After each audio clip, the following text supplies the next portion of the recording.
पहले हम 1.5 किलो दही ले लेंगे। इसमें 6 खाने के चम्मच बेसन के डाल देंगे। फिर इसको अच्छी तरह मिक्स करेंगे।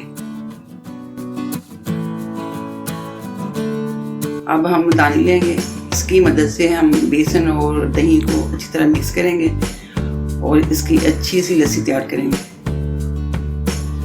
लस्सी तैयार होने में 2 से 3 मिनट लगेंगे। आप 2 से 3 मिनट लगातार लस्सी बनाते रहें।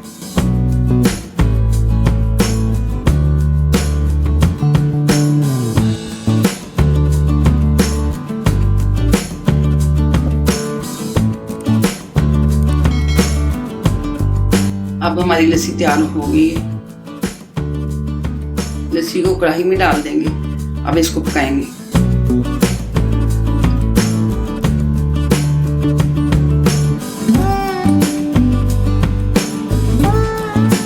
अब लस्सी उबलने का हम इंतजार करेंगे।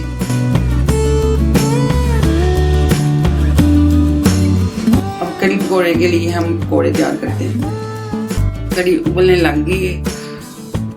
कढ़ी हमारी उबल रही है। अब इसी तरह इसको 8 से 10 मिनट हम इसको पकाएंगे।